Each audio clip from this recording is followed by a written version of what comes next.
안녕하세요. 5월 10일 금요일 오후 7시 20분에 욥기 들어갑니다.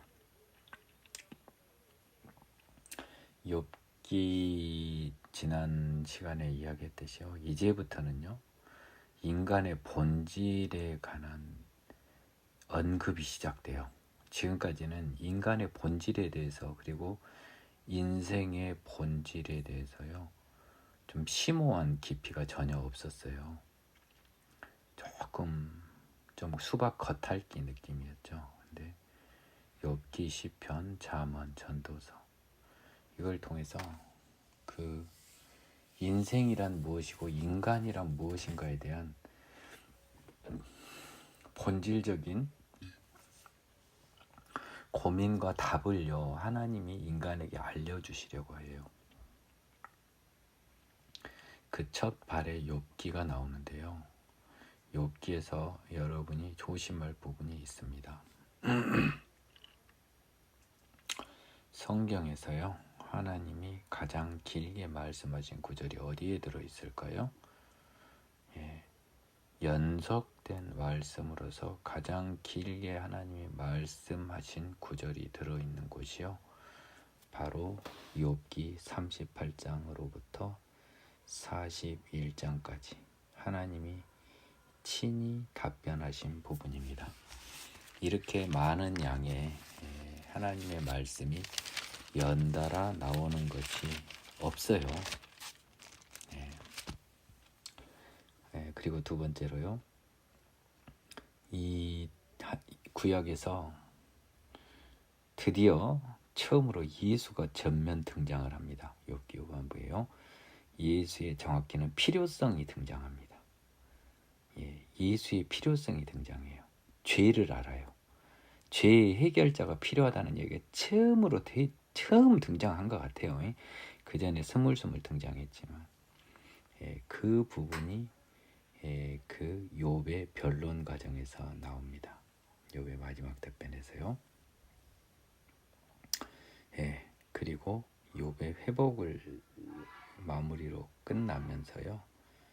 욥은요 아마도 구약에서 예수님을 본 사람으로 기억이 돼요. 왜냐하면 이 욥기에 처음으로 예수님의 필요성을 이야기하고 예수님을 보았다고 이야기해요. 듣다 드디어 본다고 하나님을 본다고 이야기하죠. 욥기의 결론은 뭐냐? 너희는 나의 피조물이다가 결론입니다.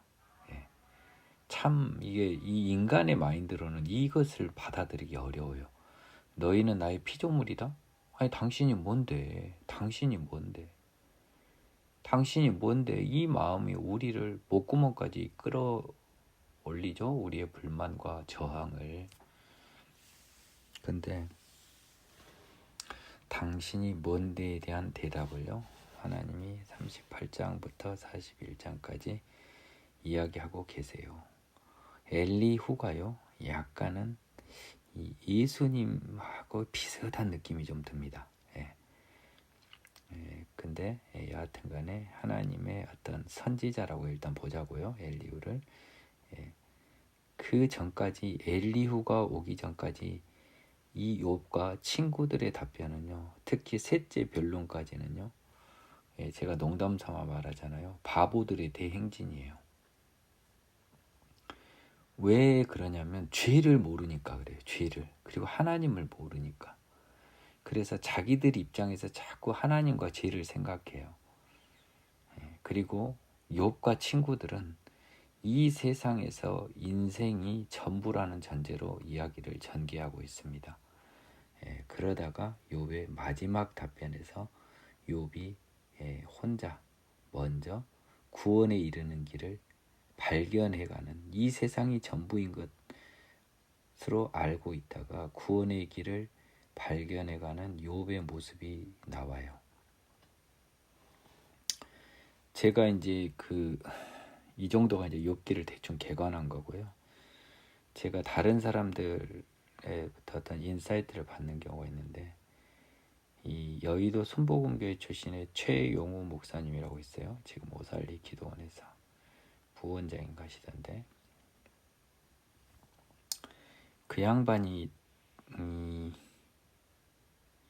제가 봤을 때는 나 사실 그저 뭡니까 순복음 쪽 사람들 별로 안 좋아해요. 예. 너무 기초가 없어. 근데 이분이 좀 괜찮으시더라고. 그나마 그 중에서 괜찮으신데 이분이 굉장히 재미있는 아이디어를 한번 내놨어요. 제가 오살리 기도원에 한번 가봤었거든요. 근데 가봤을 때 이분이 욥기의 그 화면을 처음에 그 사단과 하나님의 회의 있잖아요. 그것이 실제로 있었던 것이 아니고 이 사람 해석인데 이제 욥이 다 깨달아 놓고 보니까 실제로 하늘나라에서 저런 일이 있었구나라고 해서 깨달은 욥이 회상하는 신으로 하나님을 만난 욥이 회상하는 신으로서 천상회의가 이렇게 욥이 이렇게 추측한데 아마 그때 이런 일이 있어서 나에게 이런 모든 일이 있었구나 하고 회상신으로 천상회의가 있었다고 보는 것이 맞을 것 같다라고 이야기를 하셨는데 조금 그럴싸해요. 예. 조금 그럴싸해요. 예. 제가 그 생각에 조금 그 높은 독창성에 점수를 많이 드렸습니다. 그 목사님이 괜찮으시더라고요. 제가 경험해 보면. 근데 사람이 다 완전한 사람이 어디 있겠어요. 예. 다만 일단은 그런 생각을 하면서 여기 첫 장면 한번 보시고요. 제가 말씀드렸잖아요. 욥기는 이 욥의 시련을 통해서 이 우리의 그 행복과 불행이 겹쳐서 발생하는 이 인생에서 누구나 올 수 있는 불행 앞에 그것이 전부인 양 서로 핑계거리를 찾고 서로 상대방을 원인을 저그들 수준에서 파악하는 셋째 변론. 이건 아닌 것 같다. 뭔가 우리 본질의 문제는 죄의 문제인 것에 관한 답변은 욥의 마지막 고백과 엘리후의 답변. 하나님의 전지적 능력을 소지한 하나님의 전능성과 하나님의 창조자임을 말씀하신 하나님의 말씀. 그 사람이 인간에게 바라는 것은 무엇인가가 소극적으로 나타나 있습니다.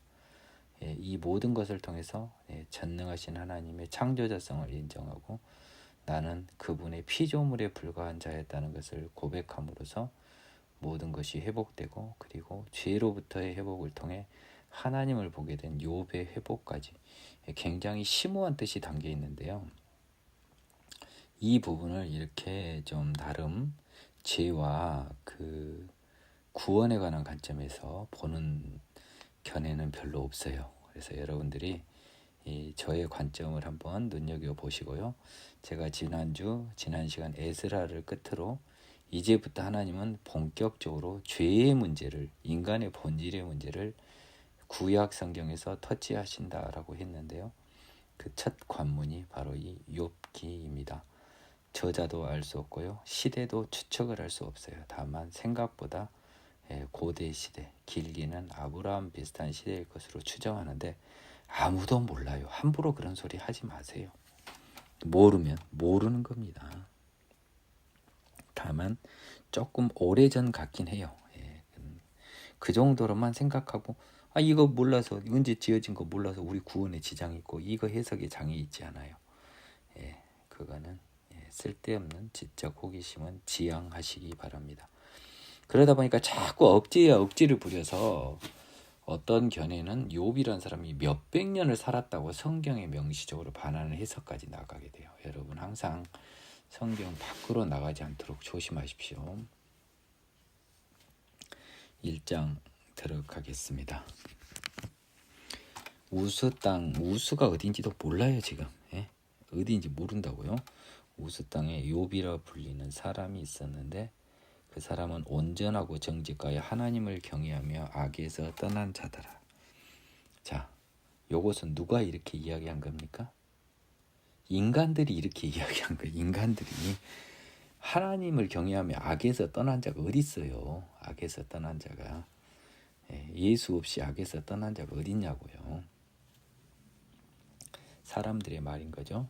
그에게 아들 7과 딸 3이 태어나니라. 그의 소유물은 양이 7,000마리요, 낙타가 3,000마리요, 소가 500결이요, 암나귀가 500마리며 종도 많이 있었으니 이 사람은 동방 사람 중에 가장 훌륭한 자라. 동쪽 지역 사람은 맞는 것 같습니다. 그의 아들들이 자기 생일에 각각 자기 집에서 잔치를 베풀고요, 그의 누이 3명도 청하에 함께 먹고 마십니다. 형제간의 우애도 좋네요. 그들이 차례대로 잔치를 끝내면 욥이 그들을 불러다 성결하게 하되 아침에 일어나서 그들의 명수대로 번제를 드렸으니 이는 욥이 말하기를 혹시 내 아들들이 죄를 범하여 마음으로 하나님께 욕되게 하였을까 함이라. 욥의 행위가 항상 일하더라. 여기서부터 제사에 약한 사람들은 헷갈려요. 자, 이 욥은요, 지금 일단은 이스라엘 사람은 왠지 아닌 듯 싶어요. 느낌에는. 그러나 여호와 하나님은 아는 것 같아요. 이스라엘 사람일 수도 있어요. 그것도 뭐 말할 수 없습니다. 자, 좋아요. 근데 이 사람이 아들, 딸들이 모여서 생일 잔치가 끝나면, 잔치를 끝내면 욥이 그들을 불러다가 성결하게 하되. 자, 성결하게 하되라는 단어가 나왔어요. 영 한번 보겠습니다. 욥기는 제가 시간 많이 씁니다.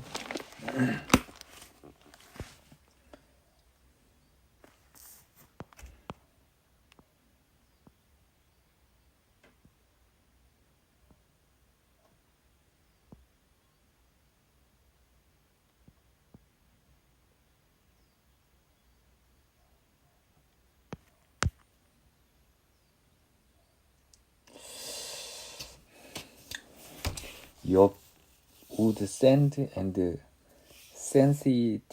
sanctify them, and he would rise early in the morning and offer burnt offerings according to the number of them all. 성결하게 하다는 sanctify고요. 그들을 send, 보내던데 왜 부르다가 됐지?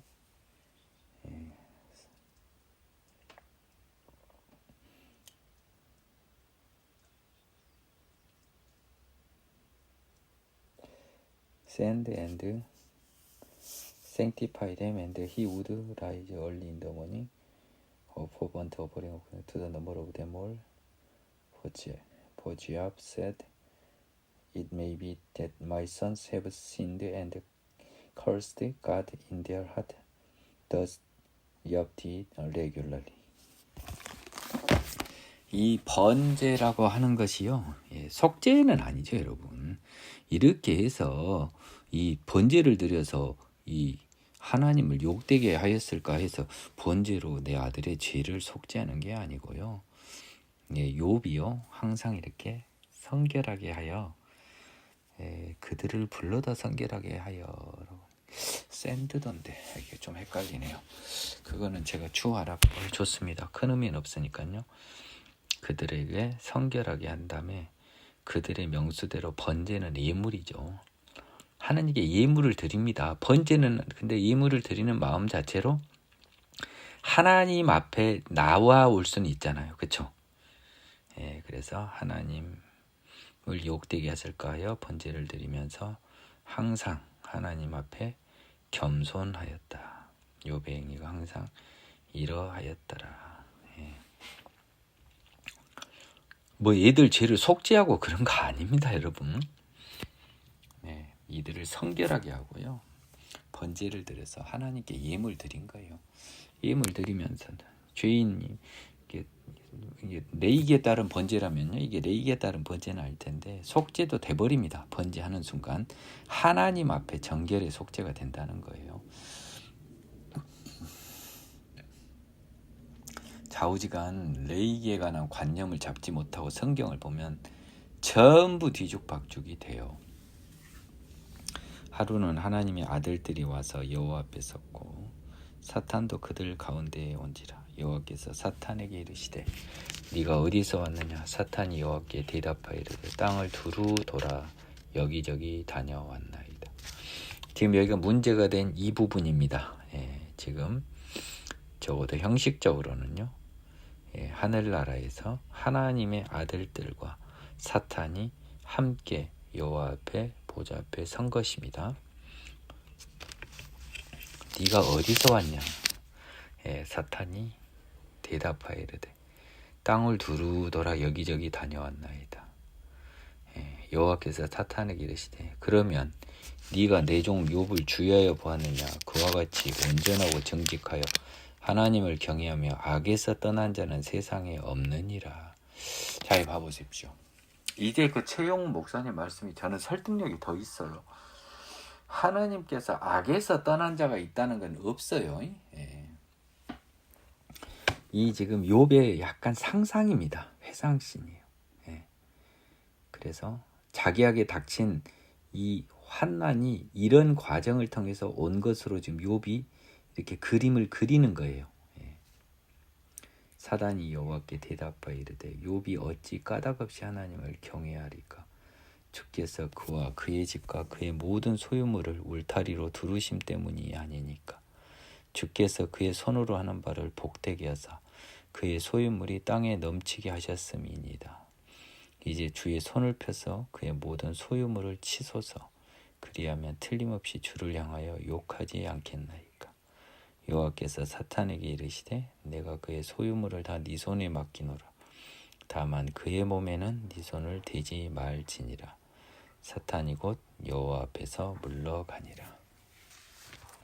자, 보세요. 지금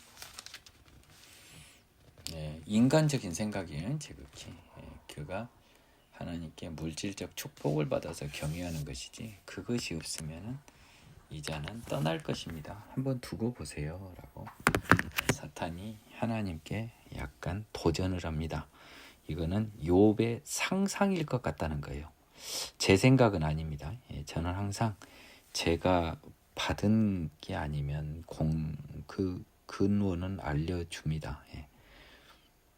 최용우 목사님의 생각이었던 것 같아요.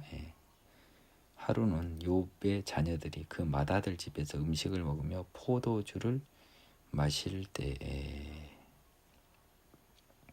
사환이 욥에게 와서 이르되 자 여기 한번 먼저 봅시다. 욥이 먼저 자녀들을 잃어요. 근데요. 소유물에는 자녀도 포함되는 거예요. 그렇죠? 먼저 자녀를 잃습니다. 재산에 앞서서. 사환이 욥에게 와서 아뢰되 손은 재산과 자녀를 다 한꺼번에 다 잃죠. 나중에 무너져서 보겠습니다. 사환이 욥에게 와서 아뢰되 소는 밭을 갈고 나귀는 그 곁에서 풀을 먹는데 스바 사람이 갑자기 와서 갑자기 이르러 그것들을 빼앗고 칼로 종들을 죽였나이다. 나만 홀로 피하였으므로 주인께 아래로 왔나이다. 당시 재산을 빼앗기는 대표적인 이 방법이 강도들이 목축이 주 산업인 사람들의 종들을 죽이고 가축을 빼앗아가는 형태인가 봐요. 그가 아직 말하는 동안에 또 한 사람이 아뢰되 하나님의 불이 하늘에서 떨어져서 양과 종들을 살라버렸나이다. 남만 홀로 피하였으므로 주인께 아뢰었나이다. 1번은 앞서서는 세상적인 방법으로 재물이 손해를 받았고 두 번째는 하늘의 힘으로 하나님의 힘 때문에 하나님의 불이 양과 종들을 살라버렸다는 겁니다. 나만 홀로 피하였으므로 주인께 아래로 왔나이다. 지금 욥에게 지금 어이없는 일이 발생하고 있어요. 그가 아직 말하는 동안 또 한 사람이 와서 아뢰되 갈대아 사람이 새 무리를 지어 갑자기 낙타에게 달려들어 그것을 빼앗으며 칼로 종들을 죽였나이다. 나만 홀로 피하였으므로 주인께 아래로 왔나이다. 스바 사람과 갈대아 사람들은 강도고 하늘의 천재지변 하나님의 불까지 내려와서 종도 재산입니다. 가축을 살라버렸어요. 그가 아직 말하는 동안에 한 사람이 와서 아뢰되 주인의 자녀들이 그의 맏아들 집에서 음식을 먹으며 포도주를 마시는데 거친 들에서 큰 바람이 와서 집 네 모퉁이를 치매 그 청년들 위해 무너짐으로 그들이 죽었나이다. 나만 홀로 피하였으므로 주인께 아래로 왔나이다. 이 모든 것이 지금 약간 순식간에 이렇게 딱 닫힌 건데요. 이 전반적으로 욥의 회상신이 맞는 것 같아요. 이건 다 닥쳤는데 지금 이 모든 게 한꺼번에 닥친 것처럼 써졌습니다. 줄줄이 동일한 시간에 닫힌 것처럼 되고 있습니다. 아직 말하는 동안에라고 함으로써 이 모든 것이 한꺼번에 닥쳤습니다. 모든 안 좋은 소식 4가지를 동시 패션으로 들었네요. 욥이 일어나 겉옷을 찢고 머리털을 밀고 땅에 엎드려 예배하며 이르되, 언통함은 표시했지만 하나님께 엎드려 예배하며 이르되, 내가 모태에서 알몸으로 나왔사온즉 또한 알몸이 그리로 돌아가올지라. 주시니도 여호와시요 거두시니도 여호와시오니 여호와의 이름이 찬송받을지이니이다 합니다. 21절에 보면 욥은 대단한 사람이에요. 이 소유물을 뺏겼다 그래서요, 욥은 굉장히 침착합니다. 소유물을 뺏긴 욥의 태도는 너무 침착해요. 원래 내 것도 없었는데 뭐 주신 이도 하나님인데 거둬가신들 뭔 의미가 있냐. 찬송 받으실지다. 하나님은 모든 일에 욥이 범죄하지 아니하고 하나님을 향하여 원망하지 아니하니라. 하나님을 원망하는 범죄는 범하지 않은 겁니다. 대단한 사람이죠. 사탄이 다시 욥을 시험합니다. 또 하루는 하나님의 아들들이 와서 여호와 앞에 서고 사탄도 그들 가운데 와서 여호와 앞에 서니 여호와께서 사탄에게 이르시되 네가 어디서 왔느냐. 사탄이 여호와께 대답하여 이르되 땅을 두루 돌아 여기저기 다녀왔나이다. 여호와께서 사탄에게 이르시되 네가 내 종 욥을 주의하여 보았느냐. 그와 같이 온전하고 정직하여 하나님을 경외하며 악에서 떠난 자가 세상에 없는지라. 네가 나를 충동하여 까닭없이 그를 치게 하였어도 그가 여전히 자기의 온전함을 굳게 지켰느니라. 사단이 여호와께 대답하여 이르되 가죽으로 가죽을 바꾸니 사람이 그의 모든 소유물로 자기 생명을 바꾸올지라. 이제 주의 손을 펴서 그의 뼈와 살을 치소서. 그리하시면 틀림없이 주를 향하여 욕하지 않겠나이까. 가죽으로 가죽을 바꾸니, 영어로 한번 봐볼까요?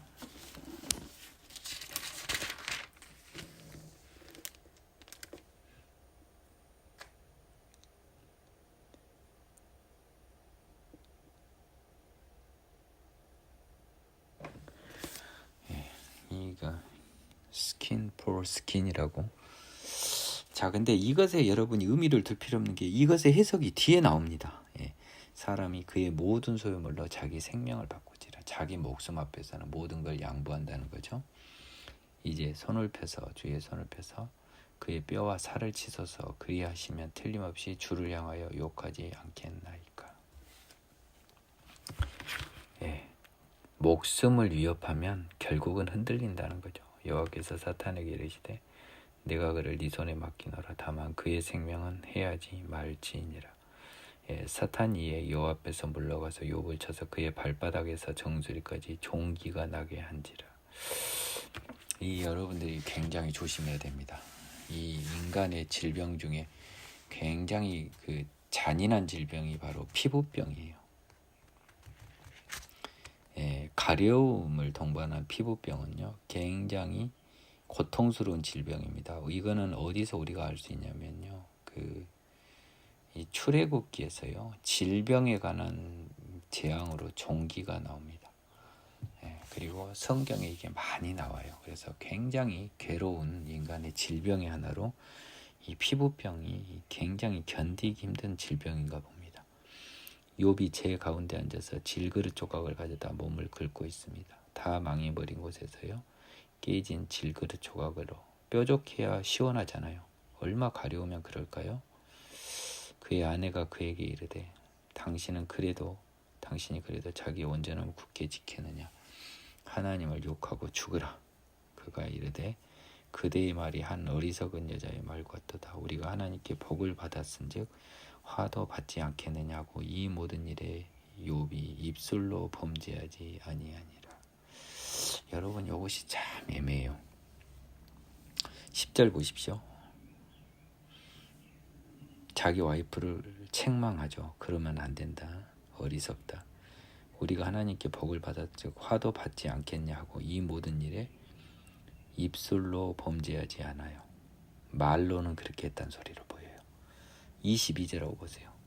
하느님을 향하여 원망하지 아니하니라 돼 있지만 10절 2장 10절은 1장 22절과 달리 입술로 범죄하지는 않았다라고 함으로써 욥이 마음속으로 하나님께 원망의 마음을 가지고 있었던 것으로 추정해 볼 수 있겠습니다. 말은 저렇게 하지만요. 그러니까 어떤 마음이냐면 너무 서운한 거야. 하느님한테 이제는. 그래도 말로 여호와 높으신 여호와 하나님 앞에 자기가 대들진 못하지만 뭔가 서운해 지금. 이제 문제로 세상 친구들 여기저기 권사님 장로님들이 옵니다. 세상 친구인데 얼핏 보면 어설프게 하느님을 아는 거니까요. 요즘 세상으로 하면 어설픈 목사, 장로, 권사님들이 위문을 옵니다. 한번 재밌어요. 이제부터 자 봅시다. 그때 욥의 친구 세 사람이 이 모든 재앙이 그에게 내렸다함을 듣고 각각 자기 지역에서부터 이르렀으니 곧 대만 사람 엘리바스와 수아 사람 빌닷과 나아마 사람 소발이라. 그들이 욥을 위문하고 위로하려 하여 서로 약속하고 오더니 눈을 들어 멀리 보매 그가 욥인 줄 알기 어렵게 되었으므로 그들이 일제히 소리질러 울며 각각 자기의 겉옷을 찢고 하늘을 향하여 티끌을 날려 자기 머리에 뿌립니다. 이게 안타까움과 원통함의 표현이죠. 밤낮 7일 동안 그와 함께 땅에 앉았으나 욥의 고통이 심함을 보므로 그에게 한마디도 말하는 자가 없었더라. 욥이 먼저 말하기 전까지는 말할 수 있는 분위기가 안 된 거예요. 너무 고통스러워하고 너무 말라 삐뚤어진 거예요. 욥이. 자, 이 욥을 한번 보십시오. 그래서 욥이 먼저 입을 엽니다. 친구들 중에서요. 자, 이제 왜 하나님이 2장 10절에서 입술로는 범죄하지 아니하였다라고 한 이유가 3장에 나옵니다. 그 후에 욥이 입을 열어 자기의 생일을 저주합니다. 이것은요 하나님을 저주하는 것입니다. 하나님이 봤을 땐 그래요. 욥이 입을 열어 이르되 내가 난 날이 멸망하였었더라면 산의 아이를 베었다던 그 밤도 그러하였더라면 그 날이 캄캄하였더라면 하나님이 위에서 돌아보지 않으셨더라면 빛도 그날을 비추지 않았더라면 어둠과 죽음의 그늘이 그날을 자기의 것이라고 주장하였더라면 구름이 그 위에 덮였었더라면 흑암이 그날을 덮었더라면 그 밤이 깜깜한 어둠에 잡혔더라면 해의 날수와 달의 수에 들지 않았더라면 몇 년도 몇 월생 이런 말입니다. 이거 그러니까 태어난 거예요. 다 이게 뭐 이 나머지 의미는 다 똑같죠. 그냥 안 났으면 막 그냥 사산됐거나 죽어버렸으면 이런 말입니다. 그 밤에 자식을 베지 못하였더라면 그 밤에 즐거운 소리가 나지 않았더라면 나를 저주하는 자들 곧 리오 야단을 격동시키기에 익숙한 자들이 그 밤을 저주하였더라면 그 밤에 새벽 별들이 어두웠더라면 그 밤이 광명을 발할지라도 얻지 못하며 동틈을 보지 못하였더라면 좋았을 것을. 이는 내 모태의 문을 닫지 아니하여 내 눈으로 환난을 보게 하였음이로구나. 결국 내가 태어나서 이 고통의 지구에 태어났음을 한탄하는 거죠. 이게 약간 그 석가모니의 느낌하고 비슷해요. 지금 이제 딱 고통 앞에서요.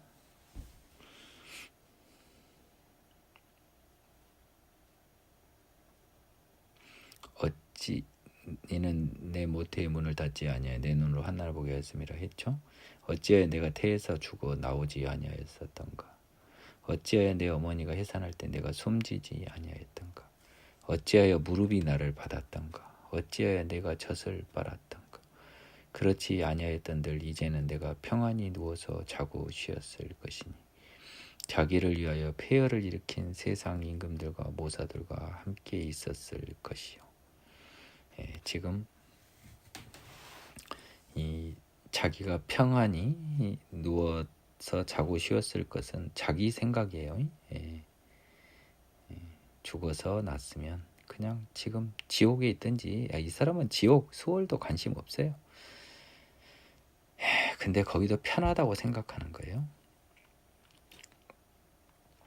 평안히 누워 자고 쉬었을 것을 자기를 위하여 폐허를 일으킨 세상 임금들과 모사들과 함께 있었을 것이요. 혹시 금을 가지며 은으로 집을 채운 국관들과 함께 있었을 것이며 또는 낙태되어 땅에 묻힌 아이처럼 나는 존재하지 않았겠고 빛을 보지 못한 아이들 같았을 것이라. 지금 그곳은요, 자기를 위하여 폐허를 일으킨 세상 임금들, 모사들, 조금 어려운 말 같습니다. 제가 이렇게 깨닫기가 어려워요. 고백을 하건대 영어 성경을 볼까요? 14절.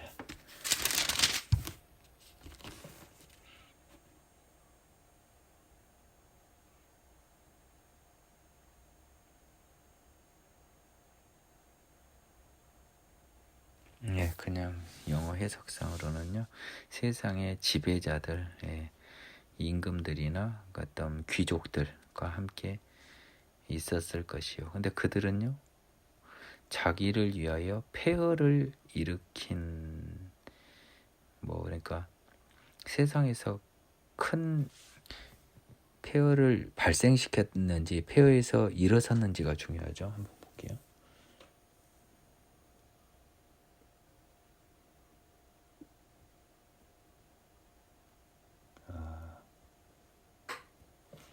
폐허를 스스로 만들었다, 일으켰다. 빌드 루인스라고 되어 있습니다. 왠지 확인해 보고 싶었어요. 결국 폐망을 일으켰어요. 결국은요. 이 임금들과 모사들도 결국은 잘한 게 아니고 결국은 지 욕심 차려서 폐망을 일으킨 그 사람들도 수월이나 지옥이 있을 테고요. 금을 가지며 은으로 집을 채운 고관들, 이 부정한 사람들과 함께 있어도 상관없대요. 이 사람들이 지금 편히 누워서 자고 쉬었을 것이라고, 지옥이 굉장히 편한 것으로 생각하는 욥입니다. 그렇죠? 또는 낙태되어 땅에 묻힌 아이처럼 나는 존재하지 않았겠고 빛을 보지 못한 아이들 같았을 것이라. 욥은요, 낙태되어 땅에 묻힌 아이는요, 아예 존재하지 않아서 수월에도 들어가지 않고 없었던 것처럼 간주될 것이라고 생각하고 있는 것입니다. 그냥 어디 지옥에 지금 자기가 세상 못된 사람들처럼 지옥 가도 거기가 그렇게까지 힘들진 않다는 거예요. 지금 평안히 누워 쉬고 있을 것입니다. 낙태돼 버렸다면 아예 세상에서 없어 수월에도 가지 않았을 것이라고 지금 이 욥만의 그런 자기 그 당시 기준 사람들의 이 사후 세계에 대한 상식 같아요. 거기에는 악한 자가 소요를 그치며 거기는 피곤한 자가 쉼을 얻는데요. 거기에서는 갇힌 자가 다 함께 평안히 있어 감독자의 호통 소리를 듣지 아니하며 거기서는 작은 자와 큰 자가 함께 있고 종이 상전에서 놓이느니라. 여기서는 굉장히 죽은 자들의 세계에 대해서는요, 그 편안하다라는 생각, 수월이나 지옥과 천당이 개념이 안 된 그냥 죽은 자들의 세계를 중립지대로 표현하고 있는 느낌입니다. 욥의 시대에는 이런 관념도 있었을 것 같아요. 제가 봤을 때는 지금 우리 기준으로는 욥의 이 생각이 틀리지만 그때는 그럴 수도 있었다.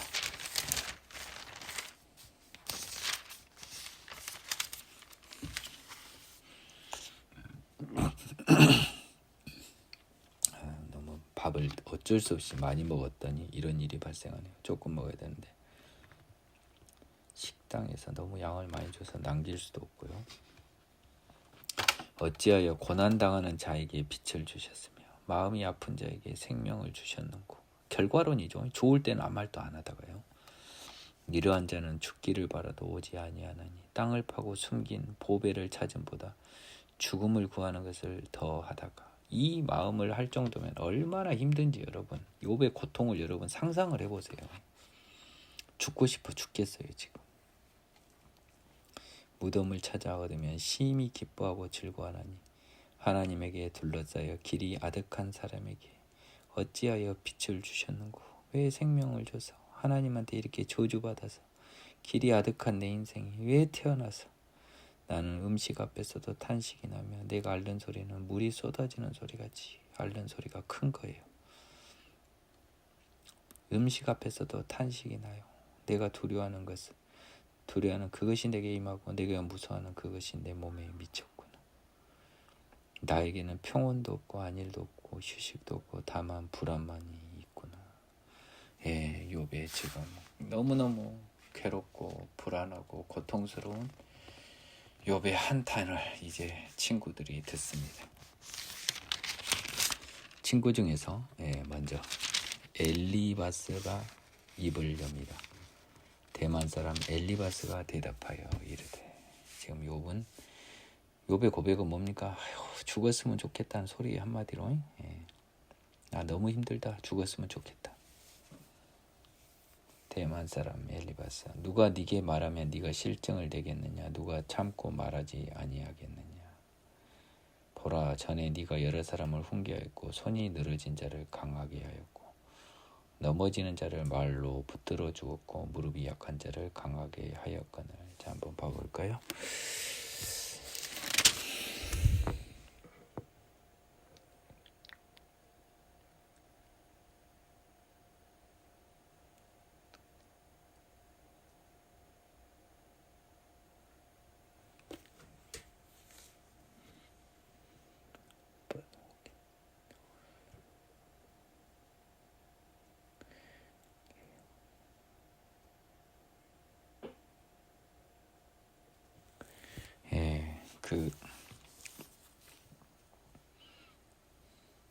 위열이란 말이 정확히 이 실증내다라는 그런 느낌인 건 맞는 것 같은데요. 영어의 원뜻의 정확한 의미를 한번 찾아보겠습니다.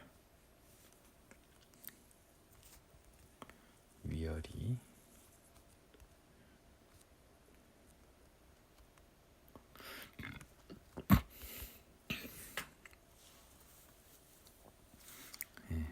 그쵸. 기본적으로 피곤한 거죠. 피곤하고 싫고 지치고 피곤한 거다는 말이에요. 이게 싫은 것보다는요. 그래서 한번 찾아봤는데요. 누가 영어로는 이렇게 써졌습니다. If one attempts a word with 이런 attempts라는 건 이제 시도하다, 도전하다 뭐 이런 뜻 아닙니까? 그러니까 누가 이 윗사람이 아랫사람한테 한 게 아니잖아요. 아랫사람이 윗사람한테 한 게 attempts거든요. 낮은 사람이 윗사람은. 어떤 사람이 아랫사람이 말이야 너한테 감히 말하면 네가 짜증나지 않겠냐? 네가 그걸 참아내고 말하지 않을 수 있겠냐? 말한다는 거잖아요. 말할 수밖에 없지 않겠냐? 그래서 지금 그 본인이 개입을 하게 된 그런 그 동기를 엘리바스가 말합니다. 첫 번째 말을 띄면서요. 보라, 전에 네가 여러 사람 훈계했고요. 손이 늘어진 자를 강하게 했다. 이건 영어로는 이렇게 써졌습니다. strengthened weak hands. 그 손이 늘어진 자를 강한, 손이 약한 자라고 하지 왜 늘어진 자로 했을까요? 손이 약한 자를 강하게 했습니다. 도와줬단 소리죠. 넘어지는 자를 말로 붙들어 주었고요. 무릎이 약한 자를 강하게 하였습니다.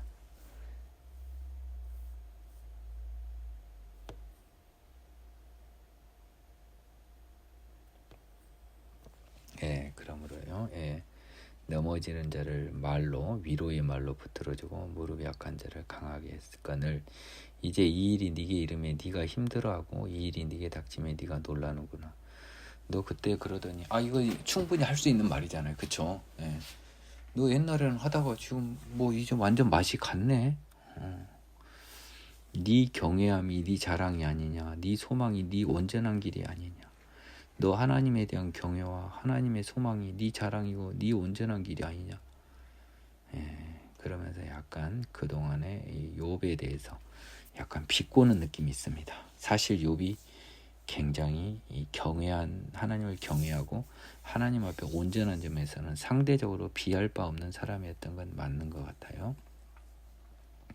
생각하여 보라. 죄 없이 망한 자가 누구인가? 정직한 자의 끊어짐이 어디 있는가?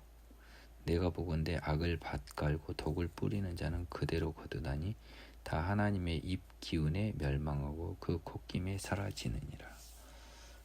결국 무서운 돌직구를 던지죠. 죄가 원인이다. 네가 정직하지 않다. 악을 밭갈고 독을 뿌렸다. 그래서 하나님의 입 기운에 멸망하고 콧김에 사라지는 중이다. 사자의 우는 소리와 젊은 사자의 소리가 그치고 어린 사자의 이가 부러지며 사자는 사냥한 것이 없어 죽어가고 암사자의 새끼는 흩어지느니라. 하나님으로부터 이렇게 외면을 당하고 죄를 지으면 사자마저도요 다 그치고요. 어린 사자는 못 먹어서 이가 부러지나 봐요. 사냥한 것 없어 죽어가고 새끼는 흩어집니다. 어떤 말씀이 내게 가만히 이르고 그 가느다란 소리가 내 귀에 들렸나니 사람이 깊이 잠들 즈음 내가 그 밤에 본 환상으로 말미암아 생각이 번거로울 때 두려움과 떨림이 내게 이르러서 모든 뼈마디가 흔들렸느니라.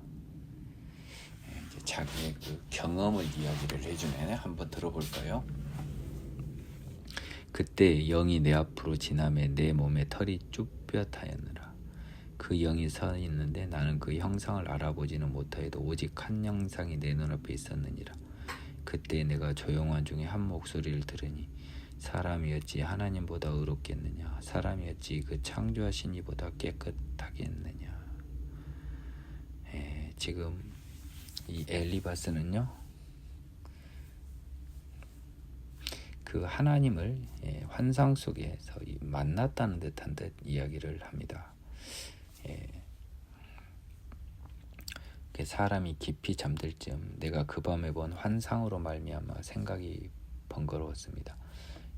그 밤에 받은 환상이 뭐였냐면 두려움과 떨림이 내게 이르러서 모든 뼈마디가 흔들렸는데요. 그때 영이 내 앞으로 지나며 내 몸에 털이 쭈뼛할 정도로 소름이 돋았습니다. 그 형상을 나는 알지는 못했는데요. 그 한 형상이 내 눈앞에는 있었어요. 나는 지금 정신을 못 차린 거죠. 혼비백산한 거죠. 그때 내가 조용한 중에 소리를 듣게 됩니다. 사람이 어찌 하나님보다 의롭겠느냐. 사람이 어찌 그 창조하신 이보다 깨끗하겠느냐. 이거 정말 무서운 말이죠. 하나님보다 의롭고 하나님보다 깨끗한 사람은 없어요. 근데 사람들은 그런 착각을 가끔 할 때가 있습니다. 하나님은 그의 종이라도 그대로 믿지 아니하시며 그의 천사라도 미련하다 하시나니 하물며 흙집에 살며 티끌로 털을 삼고 하루살이 앞에서라도 무너질 자이겠느냐. 하나님은 그의 천군 천사라도 믿지 않고 미련하다 하신데 어찌 인간을 말하죠. 흙집에 살며 인간이 어찌 하나님 앞에서 의롭다며 깨끗하겠느냐. 너는 그런 평가를 받았지만 하나님 앞에서 의롭고 깨끗하지 않다. 틀린 말은 아니에요. 사실은 이 환상은 하나님이 주신 말씀입니다. 아침과 저녁 사이에 부스러져 가루가 되며 영원히 사라지되 기억하는 자가 없으리라. 장막줄이 그들에게서 뽑히지 아니하겠느냐. 그들은 지혜가 없이 죽느니라. 장막줄이 뽑히면 죽음을 말하죠. 지혜가 없이 하나님을 모르고 죽는다는 것입니다. 이렇게 해서 이 엘리바스의 이 첫 번째 말은요, 먼저 약간은 욥을 종죄하는 듯한 느낌이었지만 결국 하나님의 환상을 통해서 하나님 앞에서 그보다 더 의롭고 깨끗하다고 생각했다면 그것은 어리석은 죄다라는 이야기를 하고 있습니다. 참 심오한 말이 나오네. 너는 부르짖어 보라. 네게 응답할 자가 있겠느냐? 거룩한 자 중에 네가 누구에게로 향하겠느냐? 지금 이 누굽니까? 욥에게 이제 이 하나님을 이제 하나님과 피조물의 관계를 말하면서요. 네가 한번 부르짖어 보라. 너에게 응답할 자가 있겠냐? 사람 말고요. 없죠. 영의 세계에서. 거룩한 자 중에 네가 누구에게로 향하겠느냐?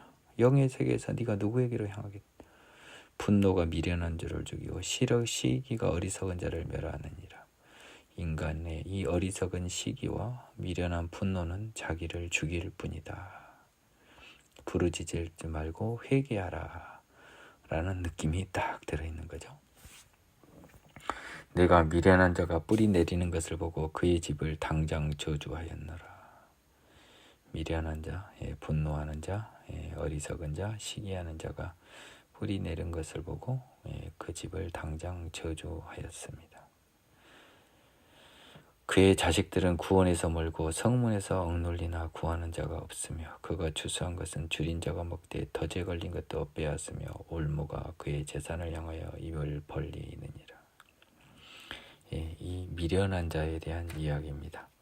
그의 자식들은 구원에서 멀고 억눌리나 구한 자가 없고 추수한 것은 줄인 자가 먹되 덫에 걸린 것도 빼앗으며 덫에 걸려서 내가 얻은 걸 빼앗긴다는 뜻 같습니다. 올무가 오히려 그의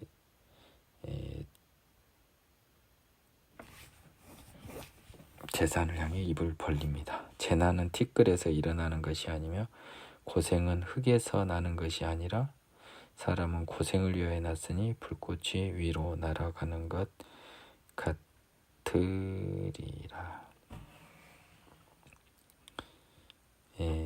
사람 자체는요, 고생을 위해서 났기 때문에 재난이나 이 고생이라고 하는 것은 어떤 모든 인간의 정해진 것이라는 취지의 말인 것으로 보입니다. 모든 인간의 본질에 대한 이야기를 지금 하고 있습니다. 따라서 그 인간이 하나님 앞에서 어떤 시련 앞에 분노와 시기는 어리석을 뿐이다 라는 이야기를 하고 있는 거죠. 그래서 나라면 하나님을 찾겠고 내 일을 하나님께 의탁하리라. 분노와 시기가 아니라요. 하나님은 헤아릴 수 없이 큰 일을 행하시며 기이한 일을 셀 수 없이 행하시나니 이게 지금 비록 엘리바스의 말은 정확히 맞는 말입니다, 여러분. 지금 하나님이 엘리바스의 말을 빌어서 하는데 맞는 말이에요. 지금 다 들어보세요. 어디 상처에 소금 뿌리는 말이 아닙니다. 나라면 하나님을 찾겠고 내 일을 하나님께 의탁하리라. 하나님은 헤아릴 수 없이 큰 일을 행하시며 기이한 일을 셀 수 없이 행하시나니 비를 땅에 내리시고 물을 밭에 보내시며 낮은 자를 높이 드시고 애곡하는 자를 일으키사 구원에 이르게 하시느니라. 하나님은 교활한 자의 계교를 꺾으사 그들의 손이 성공하지 못하게 하시며 지혜로운 자가 자기의 계략에 빠지게 하시며 강교한 자의 계략을 무너뜨리시고 그들은 낮에도 어둠을 만나고 대낮에도 더듬기를 밤과 같이 하느니라. 이 죄인들을 말하지 않습니까? 죄인자의 계략을 깨뜨리시는 거고요. 비를 땅에 내리시고 밭을 보내시는 모든 이 땅을 주관하시고 낮은 자 일으키십니다. 애곡하는 자 구원하십니다. 하나님은 가난한 자를 강한 자의 칼과 그 입에서 또한 그들의 손에서 구출하여 주시나니 그러므로 가난한 자의 희망이 있고 악행이 스스로 입을 다무느니라. 지금 욥이 무너졌지만요, 가난한 자가 돼버렸잖아요. 이제 일으켜서 의존할 것은 하나님밖에 없는 거죠. 그렇죠? 볼지어다 하나님께 징계받는 자는 복이 있나니 그런즉 너는 전능자의 징계를 없인 여기지 말지니라. 하나하나 다 맞는 말이에요. 하나님은 아프게 하시다가 싸매시며 상하게 하시다 그의 손으로 고치시나니 6가지 환난에서 너를 구원하시며 7가지 환난이라도 그 재앙이 내게 미치지 않게 하시며 기근 때 죽음에서 전쟁 때 칼의 위협에서 너를 구원하실 터인즉 네가 혀의 채찍을 피하여 숨을 수가 있고 멸망이 올 때도 두려워하지 아니할 것이라. 어떻게 엘리바스는 이렇게 하나님이 의존하는 삶의 축복을 이리도 잘한대요. 너는 멸망과 기근을 비웃으며 들짐승을 두려워하지 말라. 들에 있는 돌이 너와 언약을 맺겠고 들짐승이 너와 험하게 살 것이라. 이 하나님에 의존하는 사람, 하나님이 이제 싸매시며 고치시는 삶, 환난에서 너를 구원하고 재앙이 미치지 않게 하시면 이런 복이 임하는 거잖아요. 네가 네 장막에 평안함을 알고 네 우리를 살펴도 잃은 것이 없을 것이고요. 짐승도 잃지 않고 네 집은 평안하고 네 자손 많아지며 네 후손이 땅의 풀과 같이 될 줄을 네가 알 것이라. 네가 장수하다 무덤에 이르리니 마치 곡식단을 제때에 들어올림 같으리라. 충분히 곡식단을 제때 들어올린 것처럼 충분히 세상을 누리다가 죽는다는 거죠. 볼지어다 우리가 연구한 바가 이와 같으니 너는 들어보라. 그러면 네가 알리라. 이 하나님에 관한 진리의 이 엘리바스의 말은 굉장히 정확한 말이에요. 제가 봤을 때는 너무너무 정확한 말입니다. 그리고 지금 욥에게 해줄 수 있는 가장 좋은 말이에요. 내가 봤을 때는. 자, 이 말에 대해서요. 욥이 어떻게 대답하는지 제가 다음 시간에 공부하도록 하겠습니다.